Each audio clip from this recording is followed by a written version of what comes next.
Mr Speaker, my question is to the Prime Minister. Does he stand by all of his government statements and actions? The Honourable Prime Minister. Right Honourable Prime Minister. Thank you, Mr Speaker. Yes, I do, and especially our efforts to restore law and order, ensuring that Kiwis feel safe in their homes, their businesses and in their community. As part of that objective, on Sunday the government announced that legislation will be introduced this year, making stalking illegal with a maximum penalty of up to 5 years in prison. The new offence comes as a part of a wider package of changes to actually keep Kiwis safe, including a change to prevent those convicted of a stalking offence from holding a firearms licence, and a recognition of the Family Violence Act that stalking is a form of psychological violence. Our message is very simple. If you are perpetrating a culture of fear in your community, whether that's breaking into a shop or stalking and intimidating someone, we are coming after you. This is a government focused on restoring law and order. Does he agree with the Waitangi Tribunal that if enacted, the Treaty Principles Bill would, quote, be the worst, most comprehensive breach of the treaty in modern times, end quote, and that if it isn't repealed, it would constitute the end of the treaty? If not, why not? Unless opposition parties support the bill, it won't be enacted. Point of order, Mr Speaker. I didn't ask the Prime Minister whether or not the opposition parties were going to support the bill. I asked him whether he agreed with the Waitangi Tribunal.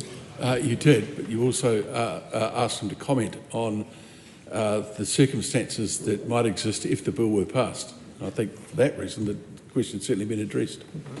Supplementary. Is he aware that the Waitangi Tribunal has determined that Principle 2, as contained in the bill, would, quote, abrogate rights of Māori that Article 2 guaranteed and protected, and revoke the promises and guarantees the Queen made to Māori in 1840, and that Principle 3, as contained in the bill, bears no resemblance to the texts and meaning of Article 3?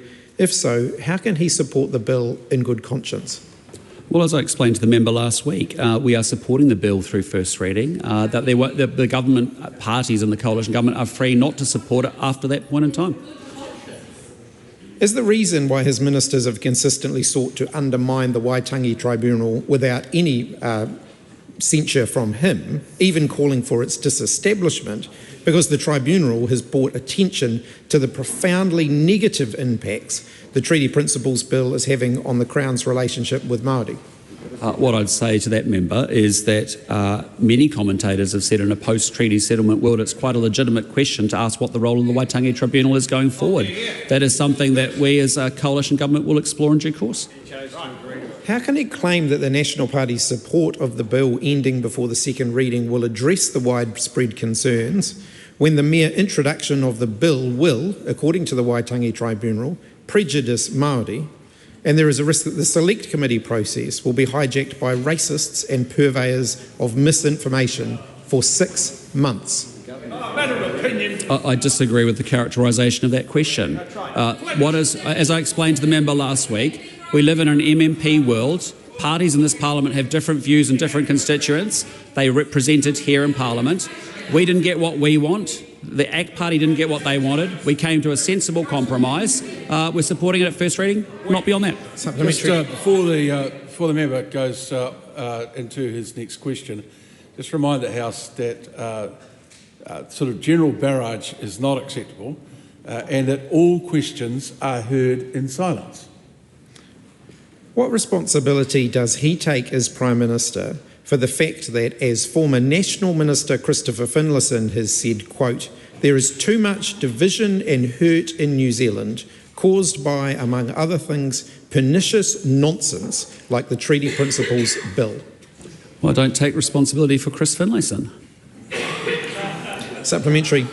When he told New Zealanders before the election that he thought the Treaty Principles Bill was divisive and that National would not support it, why didn't he tell them that commitment was something he was willing to trade away in coalition negotiations? Well, we're not supporting the bill into law. We're not supporting the bill out to a national referendum. We've been very clear about that from the get-go. Voting for it tomorrow. Question number 2, Nancy Liu. My question is to the Minister of Finance. What recent reports has she seen on the economy? The Honourable Nicola Willis. Mr Speaker, every fortnight on its website, Treasury publishes a summary of economic data and events. The most recent of these contains a number of data points that suggest the New Zealand economy is recovering after a long recession.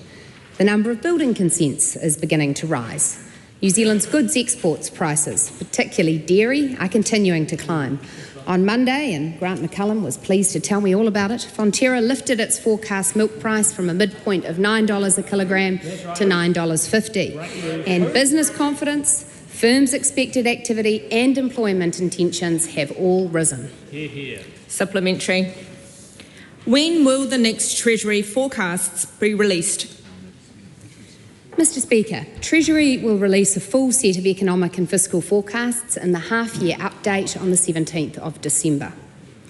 I expect those forecasts will show a strengthening economy, lower interest rates and reducing unemployment over the next few years. That's not just me, that's what almost all economic commentators anticipate. What will also be of interest, though, is how the economic and fiscal forecasts compare to previous expectations. Supplementary. How have the economic forecasts changed in recent years? Mr Speaker, economic forecasts have generally changed for the worse over successive updates, as it became clear that the current recession started earlier, was deeper and persisted for longer than was earlier understood. With the benefit of hindsight, earlier forecasts attributed too much weight to an apparent pickup in productivity over the COVID period. This pickup proved to be illusory. Earlier forecasts were therefore too optimistic. So, incrementally, Treasury has been lowering its assumptions around labour productivity. Supplementary.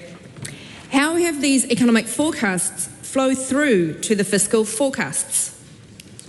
Mr Speaker, economic forecasts flow through to the fiscal forecasts in several ways, especially through the impact of nominal GDP on tax revenue, which subsequently impacts on debt and the operating balance.